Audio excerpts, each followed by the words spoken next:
Channel में कोटि से वंदन। युग प्रदान आचार्य श्री महासमुद्र के चैनल में कोटि से वंदन। मुनिवृंद, उपस्थित धार्मिक प्रेमी भाइयों बहनों, आज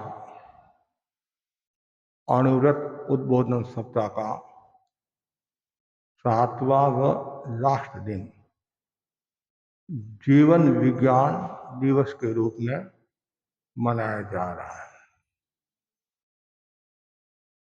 भगवान महावीर की वाणी है, कहूँ चरे कहूँ चित्ते कै मासे कहूँ सहे, कहूँ भुंजंतो भाषंतो पावं कमन बंधई।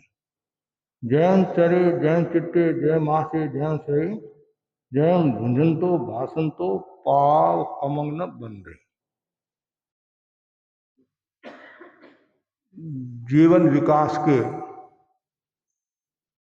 अनेक मूल्य निर्धारित किए गए हैं, जिनमें एक महत्वपूर्ण मूल्य है शिक्षा।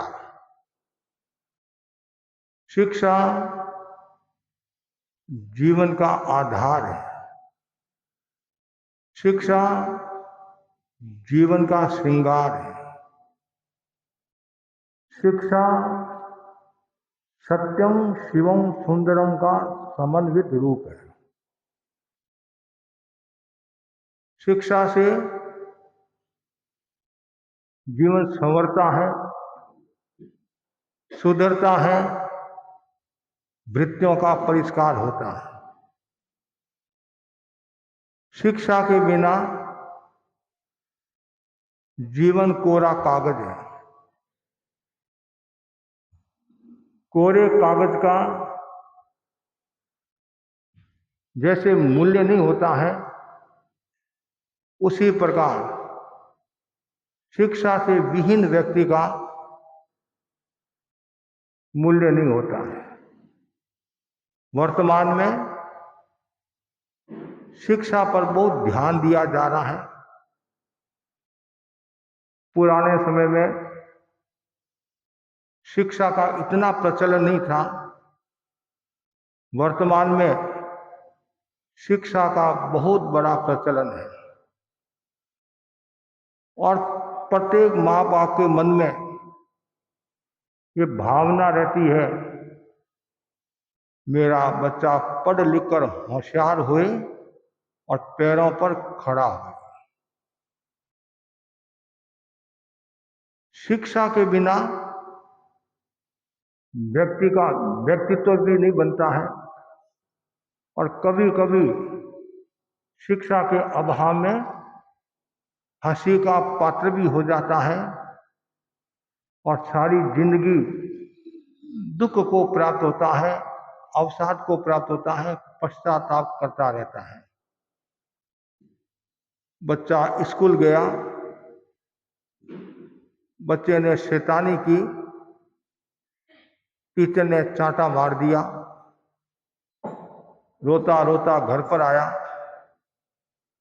माँ ने कहा, बेटा क्या हुआ?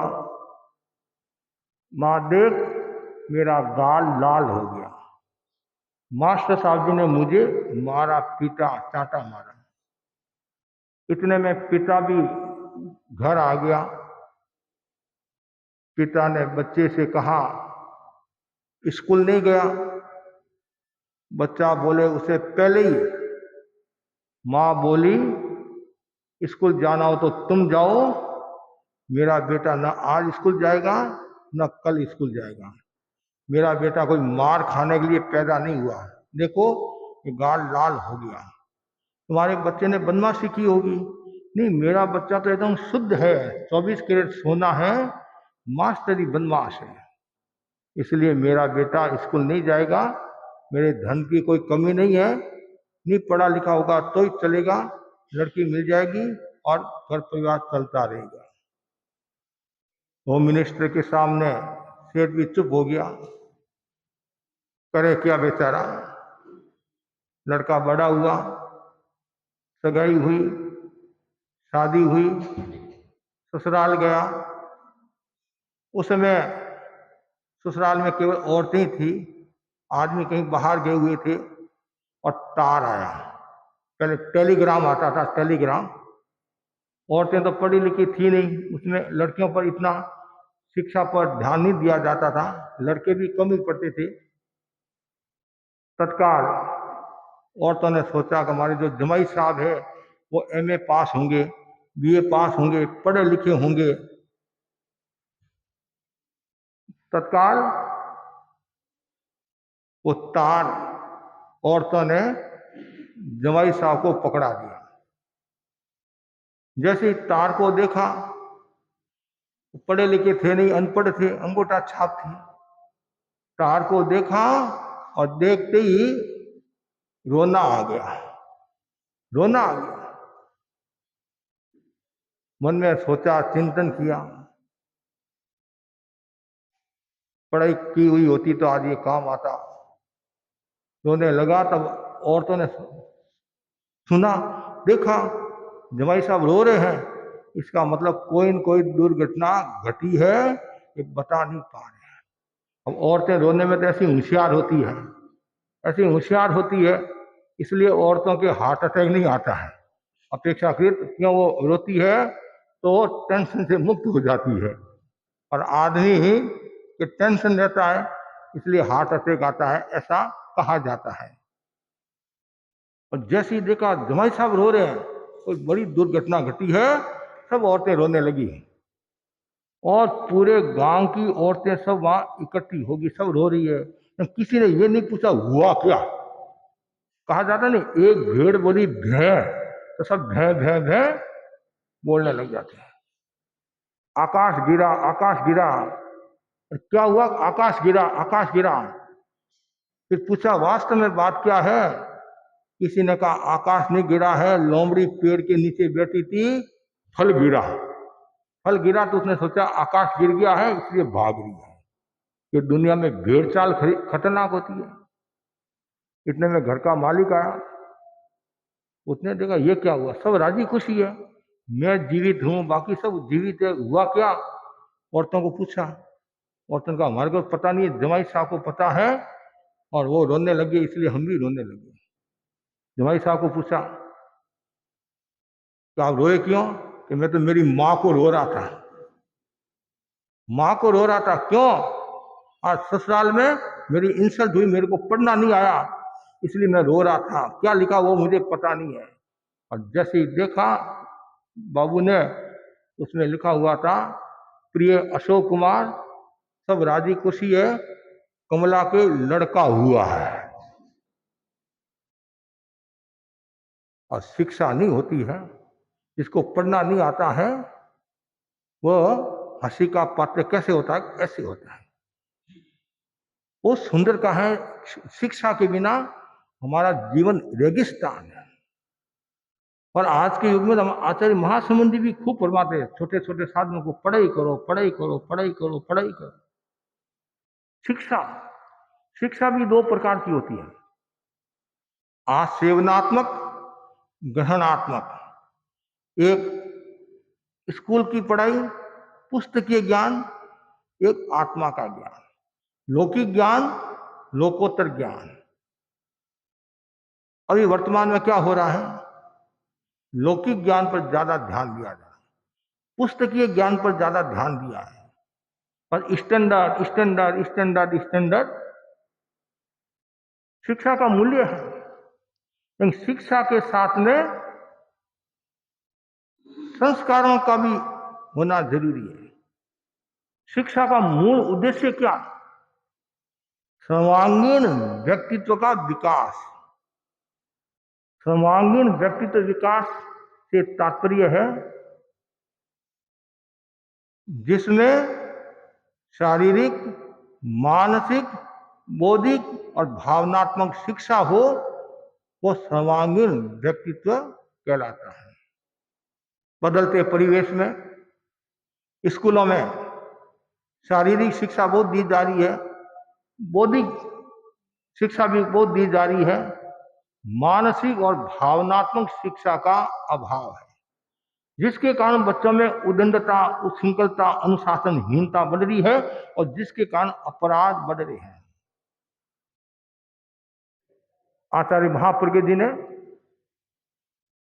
बहुत सुंदर का। आज की जो शिक्षा पद्धति है उसको हम गलत तो नहीं कहते, लेकिन अधूरी है। अधूरी इसलिए है, मानसिक और भावनात्मक शिक्षा का अभाव है। जीवन विज्ञान ने इस दूरी को दूर करने की कोशिश की है। एक शब्द में यदि हम कहें तो शिक्षा का नया जो आयाम है वह है जीवन विज्ञान, साइंस ऑफ लिविंग। एक art of living, science of living. जीवन जीने की कला। जीवन तो सभी जीते हैं, फूल पत्ती से लेकर देवता नाती तक के जीव जीवन जी रहे हैं। जीवन जीना एक बात है, कलात्मक ढंग से जीवन जीना दूसरी बात है। जिंदगी कैसे जिए, बहुत सुंदर कहा गया है।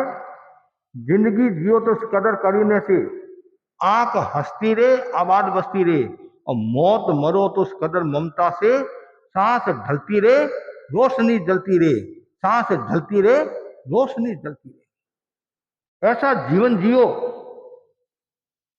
यहां भी आनंद, आगे भी आनंद। ऐसा जीवन जियो जाने के बाद लोगों की आंखों में आंसू रहे कि वास्तव में वह एक योग्य व्यक्ति था, एक व्यक्तित्व था, चिंतनशील था। तो जीवन विज्ञान जीने की कला सिखाता है। कहम चरे कहम चिट्टे, जो मैंने पद्य बोला, कैसे बैठना, कैसे खाना, कैसे रहना, कैसे पीना, कैसे प्रतिक्रमण करना, कैसे सोना, बस जागरूकता के साथ आप कोई भी प्रवृत्ति करो, जागरूकता। बस जीवन विज्ञान यही सिखाता है, तुम जागरूकता की साधना करो। जीवन विज्ञान केवल सिद्धांत ही नहीं है, केवल थ्योरी नहीं है, ये जीवन विज्ञान प्रयोग है, प्रयोगशाला है। जब हमारे जीवन विज्ञान के कुछ लोग महाराष्ट्र, मुंबई शिक्षा विद के पास गए, शिक्षा अधिकारी के पास, शिक्षा सचिव के पास, तो जीवन विज्ञान के बारे में बताया। तो शिक्षा अधिकारी बोले इसमें क्या बड़ी बात है, ये तो सभी बताते ही है। तो अधिकारी ने बताया, जीवन विज्ञान के व्यक्ति ने बताया, इसमें खास ये बात, ये केवल सिद्धांत ही नहीं है, साथ में प्रैक्टिकल प्रयोग कराया जाता है। और इस प्रयोगों से न जाने कितने लोगों में बदलाव आया, चिंतन में बदलाव आया, भावना में बदलाव आया है, उनकी दिशा और दशा बदल गई है। जैसे कहा वो चुप हो गई। आज भी काफी जगह स्कूलों में जीवन विज्ञान के प्रयोग चलते हैं। एक समय था 16-17 राज्यों में जीवन विज्ञान के प्रयोग चलते थे, कहीं 5%, 10%, थोड़ा कहीं प्रार्थना से। अभी हो सकता कम ज्यादा हो सकता, पूरी जानकारी नहीं है, लेकिन आज भी स्कूलों में जीवन विज्ञान के प्रयोग चलते हैं। और जीवन विज्ञान के प्रयोगों के द्वारा हम अपना व्यक्तित्व बना सकते हैं और जीवन में सुधार ला सकते हैं और जीवन में बदलाव ला सकते हैं। आचार विचार संस्कार व्यवहार को अच्छा बना सकते हैं। हमारे श्रावकों ने, प्रशिक्षकों ने, ये जो छत्तीसगढ़ का जो एरिया है, मध्य प्रदेश छत्तीसगढ़ का जो झाबुआ जिला, तो वहाँ स्कूलों में जीवन विज्ञान के शिविर लगाए गए बच्चों के मध्य। उधर झारखंड में भी संभवतः प्रशिक्षण का कार्य चला होगा। ये संभवतः झाबुआ जिले की बात है। तो बच्चों ने कहा अब हमारे माँ बाप के भी शिविर लगाओ। बच्चों में इतना बदलाव आया, हमारे बाप के शिविर लगाओ ताकि उनमें भी बदलाव आए।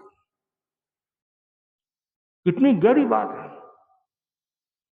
ये जीवन विज्ञान के द्वारा हम अपना कायाकल्प कर सकते हैं। जैसे आसोज का महीना, चैत का जो महीना होता है, उसमें कोई आंवला लेता है, कोई कुछ लेता है, कल्प करता है। इसमें न तो आपको आंवला लेना है न और कुछ लेना है, प्रयोग करते जाओ, कायाकल्प हो जाएगा। आचार्य महाप्रज्ञ जी ने शिक्षा जगत को एक महत्वपूर्ण आयाम दिया, या ऐसा कह सकते हैं शिक्षा जगत को एक नया तोहफा दिया, उपहार दिया, वह है जीवन विज्ञान। जीवन विज्ञान के प्रयोगों के द्वारा भीतरी शक्तियों को जागृत कर सकते हैं, स्मरण शक्ति का विकास होता है, सोचने की कला आती है, अच्छा सोचने की कला आती है, कैसे बैठना, कैसे खाना, कैसे पीना, पूरा विज्ञान ये सिखाता है। कोई व्यक्ति यदि सीधा बैठता है, विधिवत बैठता है, जागरूकता के साथ बैठता है, तो समझना चाहिए उसने कहीं न कहीं जीवन विज्ञान के बारे में पढ़ा होगा। आज बड़े बड़े अधिकारी लोग भी कहते हैं सीधा बैठो, लेकिन सबसे बड़ी समस्या यही, हम सीधा रह नहीं सकते हैं, हमारा स्वभाव भी टेढ़ा है, तो सीधा कहां से बनेगा? हर प्रवृत्ति में टेढ़ापन आता है। सीधा बैठेगा तो हो सकता है उसका व्यवहार भी सीधा हो जाए, लेकिन बहुत मुश्किल काम है। तो जीवन विज्ञान के प्रयोग प्रत्येक घर में होने चाहिए। 10-15 मिनट का प्रयोग होता है, महाप्राण ध्वनि और श्वास प्रेक्षा, यहाँ पर पीले रंग का ध्यान ज्ञान केंद्र पर कुछ छोटे छोटे प्रयोग है, ताड़ासन, कोणासन, पादहस्तासन, सम आसन और शशांक आसन, ये प्रयोग है। और एक मुद्रा, ये ज्ञान मुद्रा, ये प्रयोग करने से काफी बदलाव आता है। जरूरी है जीवन में बदलाव। वो बदलाव कब आएगा? आप जीवन के प्रति जागरूक हो। जीवन के प्रति जागरूक नहीं तो बदलाव कहां से आएगा? आप, मैं एक जगह दर्शन देने के लिए गया,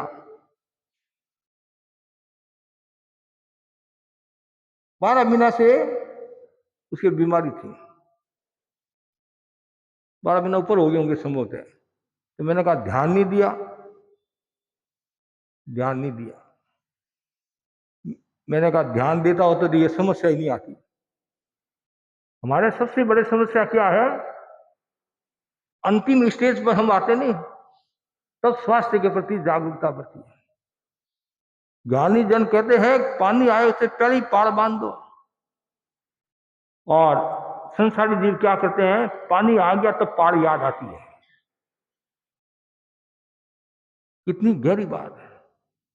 जिस दिन आप स्वास्थ्य के प्रति जागरूक होगे, काफी बीमारियों से निजात पालोगे।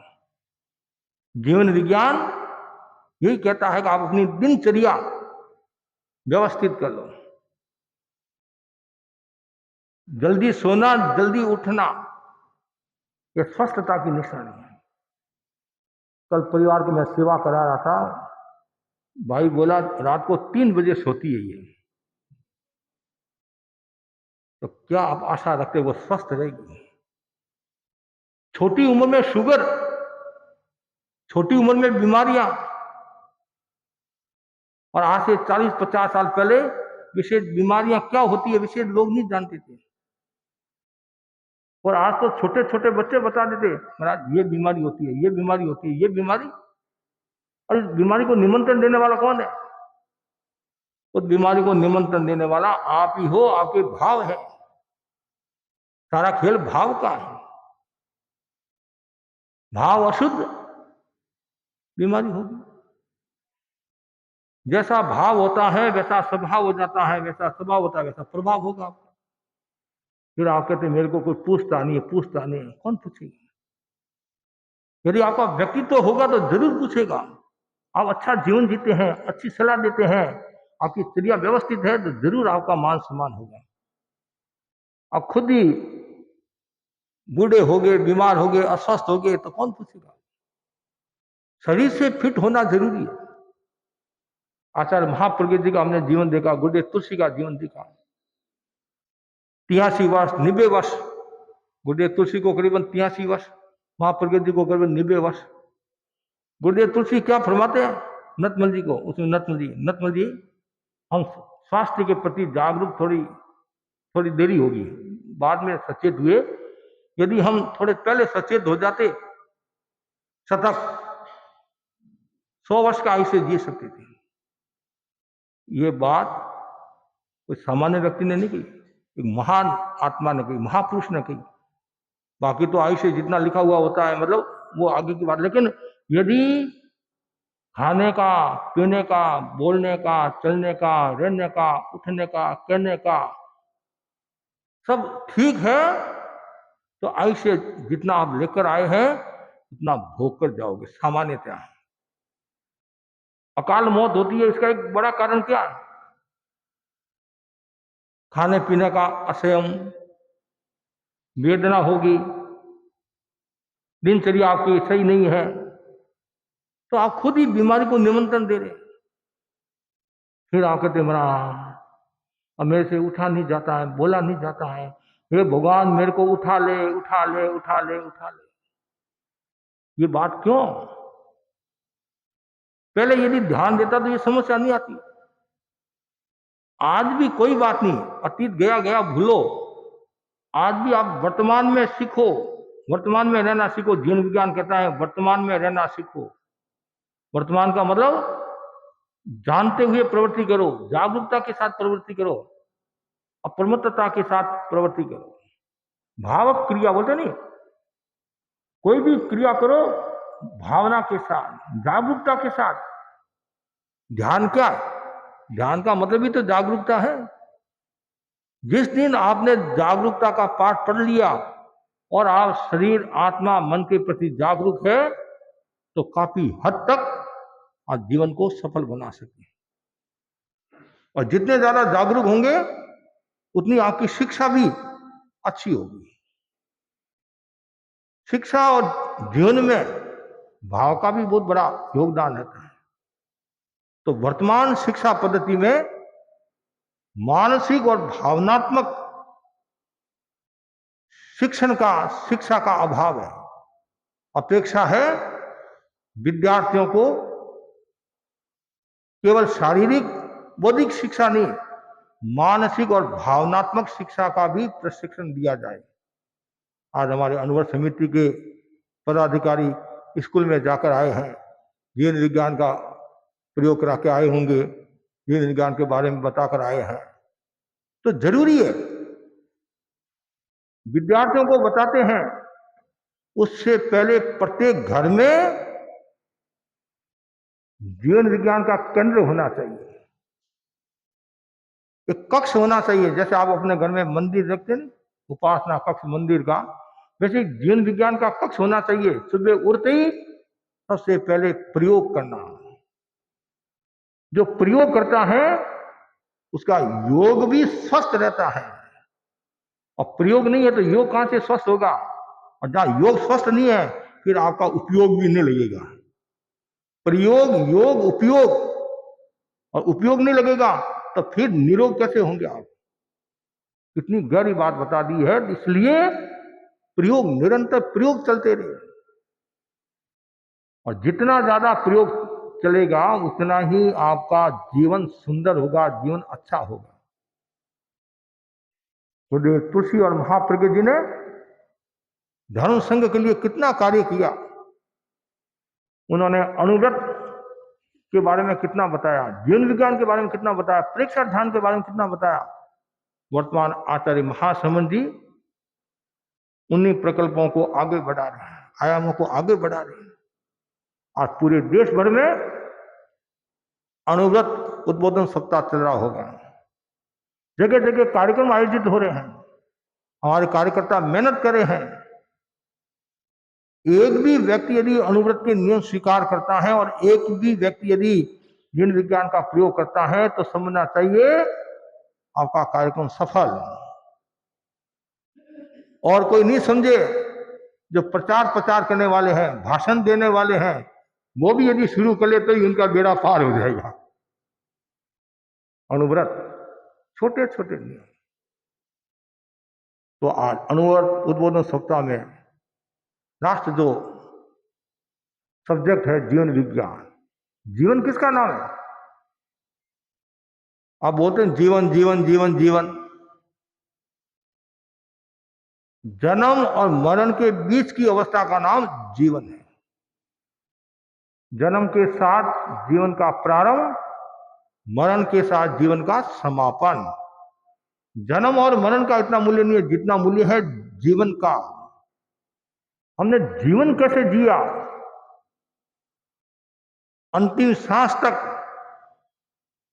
ऊपर से यदि आयुष्य निकलता है आंख में से ऐसे, तो समझना चाहिए आपने अच्छा जीवन जिया।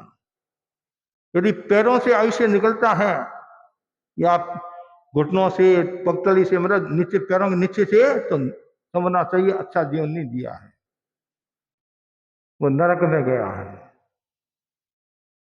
कोई तिरंस में गया है, कोई मनुष्य योनि में। लेकिन हमारा मूल जो लक्ष्य है पूरे अंगों से यदि निकलता तो समझना चाहिए मोक्ष गया है। ऐसा जीवन जिए कि वापिस हमें संसार में आना नहीं पड़े, जन्म मरण की परंपरा से मुक्त हो जाए। तो ये जीवन विज्ञान जन्म मरण की परंपरा से मुक्त होने की कला सिखाता, मतलब जीवन जीने की कला सिखाता है। हमारे पुराने संत एक कहानी सुनाते थे और आप लोग भी जानते हैं, प्रसंग पर सुना देता हूं आपको। प्रोफेसर साहब नाव से यात्रा कर रहे थे और नाविक चला रहा था। प्रोफेसर साहब को ज्ञान का थोड़ा अहंकार था, मनुष्य का स्वभाव छद्मस्त होता है, तो ये सब संभव है, चाहे ऋषि हो, मुनि हो, सन्यासी हो, गृहस्थ हो, कोई भी हो। तो जब तक मोह कर्म क्षीण नहीं होता है तब तक ये सब संभव है। प्रोफेसर साहब को ज्ञान का थोड़ा अहंकार था और अहंकार की भाषा में बोले, अरे नाविक महाशय फरमाओ, तुम्हारे को बायोलॉजी आती है? वो बोला, महाशय मेरे को तो केवल नाव चलाना आता है, इसके अलावा कुछ भी नहीं आता है। 25% जिंदगी पानी में गई तुम्हारी। हाथ जोड़कर बैठ गया बेचारा, बैठा हुआ तो था ही। फिर आगे बढ़े, फिर प्रोफेसर साहब को अहंकार आया, अरे नाविक महाशय फरमाओ, तुम्हारे को फिजियोलॉजी आती है? बेचारे ने कभी नाम ही नहीं सुना, बायोलॉजी फिजियोलॉजी, तो तुम्हारी नहीं आती है? नहीं आती। 50% जिंदगी पानी में गई। फिर आगे बढ़े, प्रोफेसर साहब बोले, अरे नाविक तुम्हारे को साइकोलॉजी आती है? वो बोला, ये न बायोलॉजी आती है, न फिजियोलॉजी आती है, न साइकोलॉजी आती है, मेरे को कुछ नहीं आता है, केवल नाव चलाना आता है। 75% जिंदगी पानी में गई। अब बेचारा सुन रहा है और तो क्या करे। आगे बढ़े, आया तूफान, और उसको अंग्रेजी नहीं आती थी, उसको भी जोश आ गया। कभी कभी क्या होता है, ज्यादा सुनता है तो सामने वाले को भी जोश आ जाता है, और वो अंग्रेजी नहीं जानता था, वो भी अंग्रेजी के लहजे में बोला। तूफान आया, नाव डगमगाने लगी, नाव डूबने लगी। तब नाविक साहब बोले, प्रोफेसर साहब आपको टेरियोलॉजी आती कि नहीं आती है? प्रोफेसर साहब का मुंह छोटा हो गया, टेरियोलॉजी तो नहीं आती है, तो मेरी तो 75% जिंदगी पानी में गई और आपकी 100 में से 100% जिंदगी पानी में जा रही है। प्रोफेसर साहब को तैरना आता नहीं था, पानी में समा गए, और नाविक को तैरना आता था, तैर कर बाहर आ गया, बच गया। जो समुद्री यात्री होता है उसको तैरने की कला आना जरूरी होती है, और जो जीवन यात्री होता है उसको जीवन जीने की कला आना जरूरी होता है। जीवन जीने की कला। गुरुदेव तुलसी एक संस्कृत का श्लोक फरमाते थे, शांतम तुष्टम पवित्रम से सानन मिति तत्वतः जीवनम जीवनम प्राहु भारतीय सुसंस्कृत। भारतीय संस्कृति में उस जीवन को श्रेष्ठ जीवन बताया गया है, जिसके जीवन में शांति है, संतुष्टता है, पवित्रता है, आनंद है। ये जीवन जीने के 4 सूत्र है।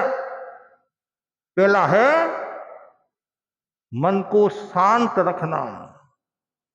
मुझे मन को शांत रखना है, और मन को शांत रखने के लिए आचार्य महाप्रज्ञ जी ने प्रेक्षा ध्यान का अवदान दिया। और प्रेक्षा ध्यान में है जीवन, ये क्या, दीर्घ श्वास का प्रयोग।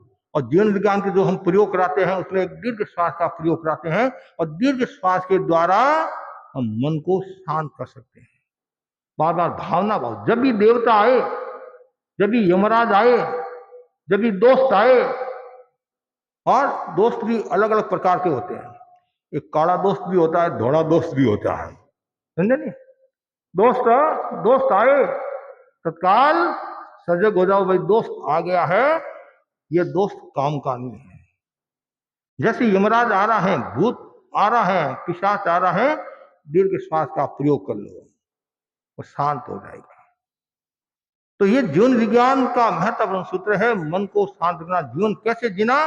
मन को शांत, मुझे मन को शांत रखना है, शांत रखना है। कैसी भी परिस्थिति आ जाए, कुछ भी हो जाए, लाभ अलाभ, निंदा प्रशंसा, जन्म मरण, सब में संभाव की चेतना का विकास करना है। आचार्य भिक्षु के जीवन में कितने उतार चढ़ाव आए। छाती में मुक्का, माता में थोला, कितनी गालियां सुनी, 5 वर्ष तक पूरा आहार पानी नहीं मिला, 35 वर्ष तक साधुओं की संख्या नहीं बढ़ी, पूरे वस्त्र नहीं मिले, स्थान का अभाव में जिए, लेकिन अभाव महसूस नहीं होने दिया। ये उनकी महानता का गुण है, ये उनकी महानता है। इसलिए मन को शांत। दूसरा है संतुष्टता। ज्यादा हाय धन नहीं, हाय हाय बाय बाय कहते नहीं, और ज्यादा हाय हाय भी खतरनाक होती है। हाय हाय करते रहते, सुबह से लेकर शाम तक आराम की रोटी नहीं खा पाते हैं।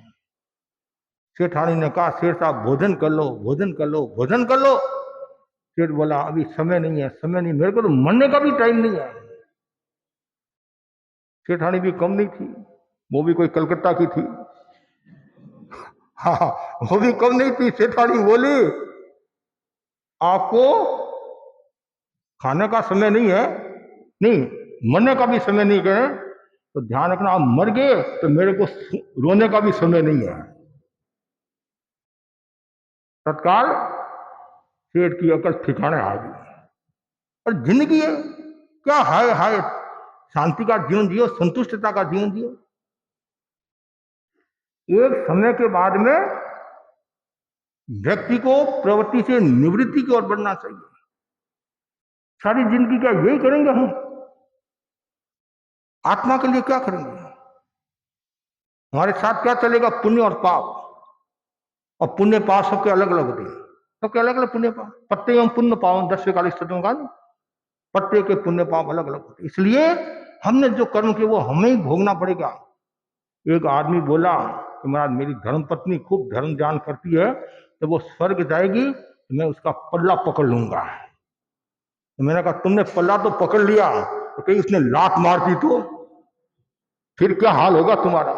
क्या हाल होगा? दूसरों पर क्यों रहे? तुम्हारी साधना करो, संतोष की साधना करो। संतोषी सदा सुखी, दुखी जो तृष्णावान, भावे तो गीता पढ़ो, भावे पढ़ो कुरान। कितना सुंदर कहा। तो ये जीवन विज्ञान का जीने जीने का दूसरा सूत्र है, जीवन जीने का संतुष्टता। और तीसरा है पवित्रता। हमेशा पवित्र, सरल सरल सरल सरल। जो सरल है वही व्यक्ति आगे बढ़ेगा, अच्छा जीवन जिएगा। और जो मायावी है, छल करने वाला, कपट करने वाला, दम करने वाला है, मुख में राम बगल में छुरी वाला है, उसका चेहरा कभी भी निर्मल और पवित्र नहीं होगा। और लास्ट में आनंद, आनंदों में वसती वसती है, आनंद की बरसात हो रही है। अभी तो पानी की बरसात आज शांति है, कुछ दिनों से पानी की बरसात, लेकिन आनंद की वर्षा। आनंद से भीग जाओ, भीग जाओ, भीग जाओ, मतलब कहते पानी से भीगते नहीं, आनंद में भीग जाओ तो समझना चाहिए आपको जीवन जीने की कला आ गई और जीवन विज्ञान के प्रयोग आपके सफल हो। तो बहुत जरूरी है ये 4 सूत्रों की आराधना करना। शांतम तुष्टम पवित्रम से सानंद नीति तत्वता। कि जिनके पास 4 सूत्र है वो अच्छा जीवन जी सकता है और जीवन जीने की कला आ सकती है। और साथ साथ में आप प्रयोग करोगे जीवन विज्ञान के। जीवन विज्ञान, जीवन का अर्थ मैंने बताया जन्म और मन के बीच की अवस्था। विज्ञान, ज्ञान और विज्ञान, विशेष ज्ञान। एक सामान्य ज्ञान तो सबको होता ही है और जीवन विज्ञान विशेष ज्ञान है। और ये शिक्षा का महत्वपूर्ण आयाम है, जीवन जीने की कला। तो सभी को जीवन जीने की कला आनी चाहिए। और ये जीवन विज्ञान एक महत्वपूर्ण एवं प्रभावशाली पद्धति है और जो बालकों के सर्वांगीण विकास में उपयोगी बनती है। जगह जगह ये जीवन विज्ञान की प्रयोग होने चाहिए। तो 5-7 मिनट में आपको प्रयोग भी करा देता हूं जीवन विज्ञान का। आंखें कोमलता के साथ बंद, गर्दन सीधी, ज्ञान मुद्रा।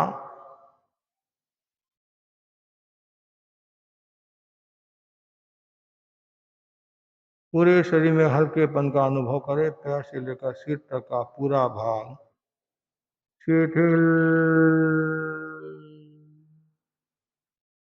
हो रहा है।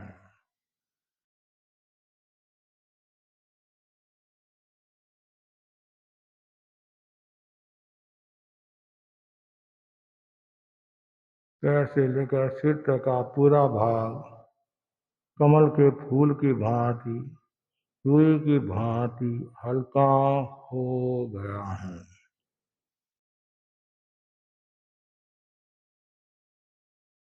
हल्का हो गया है। पूरे प्रयोग तक कायस्थ की मुद्रा बनी रही। श्वास की गति को मंद करें। श्वास लयबद्ध और समताल चले।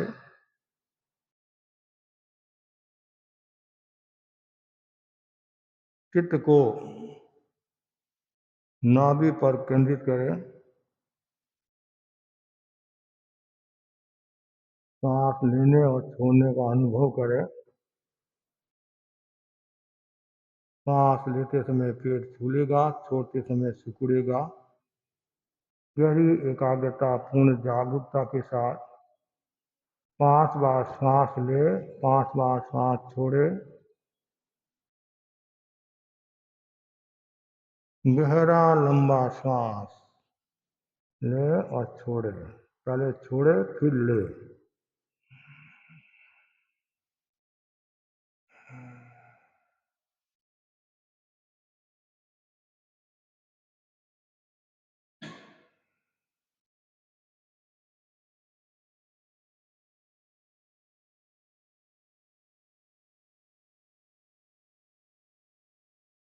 केवल श्वास का अनुभव करें। श्वास आ रहा है, जा रहा है।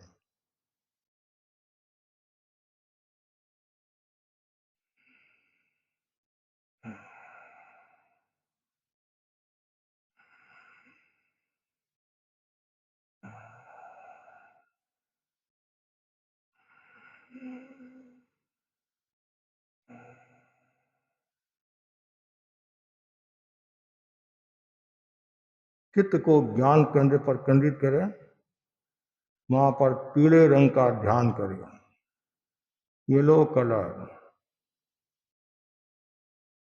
अनुभव करें। पीले रंग के परमाणु ज्ञान केंद्र पर आ रहे हैं। अनुभव करें पूरा सिर, मस्तिष्क पीले रंग के परमाणु से भरा है। ज्ञान तंतु, क्रिया तंतु सक्रिय हो रहे हैं।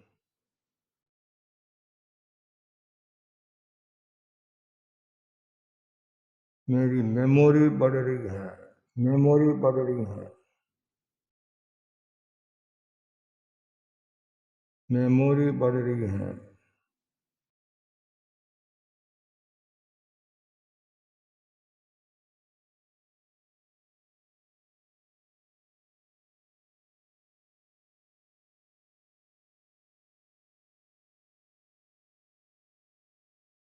पूरा सिर, मस्तिष्क मस्तिष्क पीले रंग के परमाणु से भर गया है। मेमोरी बढ़ रही है, बढ़ रही है, क्रिया तंतु सक्रिय हो गए हैं। अनुभव करें भीतर तक, भीतर तक।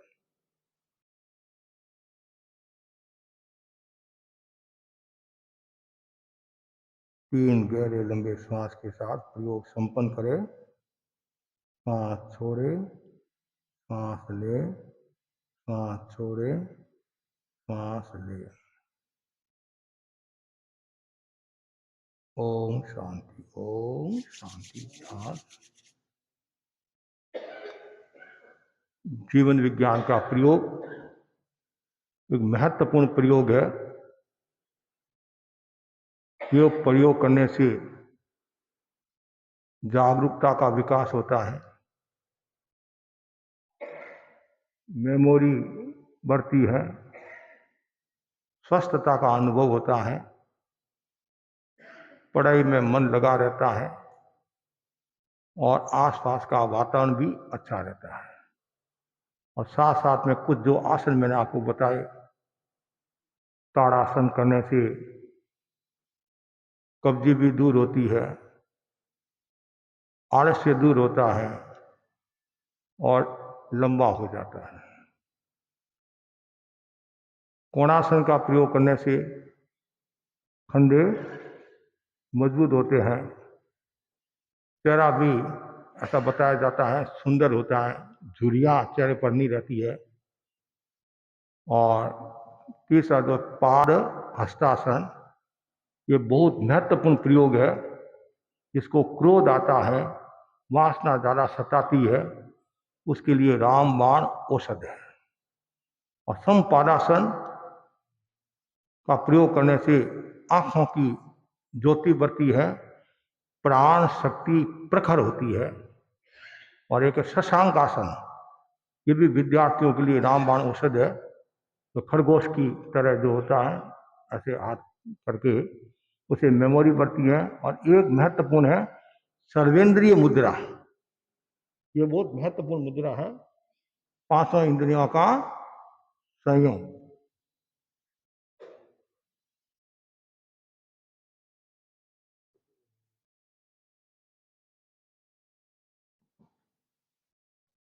ओम शांति। जब भी आपका मन अशांत हो, वासना की ओर बढ़ रहा है, भौतिकता की ओर बढ़ रहा है, विलासिता की ओर बढ़ रहा है, मन नहीं लग रहा है, ये प्रयोग करने से बहुत बड़ी सफलता प्राप्त होगी। तो आज अनुव्रत उद्बोधन सप्ताह के अंतर्गत जीवन विज्ञान विषय के बारे में मैंने आपको बताया। और ज़्यादा से ज़्यादा भाई बहन जीवन विज्ञान की साधना करें, प्रयोग करें, जिससे आपका जीवन सुंदर होगा, अच्छा होगा। और अनुव्रत उद्बोधन सप्ताह आज पूर्ण हो रहा है। और जितने भी कार्यकर्ताओं ने जो मेहनत की है निर्विद्य प्रवृत्ति के लिए, वे सब साधुवाद के पात्र हैं। अनुव्रत समिति कलकत्ता, अनुव्रत समिति हावड़ा। और आगे भी आप अनुव्रत के कार्य करते रहे, जीवन विज्ञान के कार्यक्रम करते रहे, ताकि जिन शासन की प्रभावना होगी और आपका विज्ञान बढ़ेगा और मन अच्छा रहेगा। इसी आशा से ओम।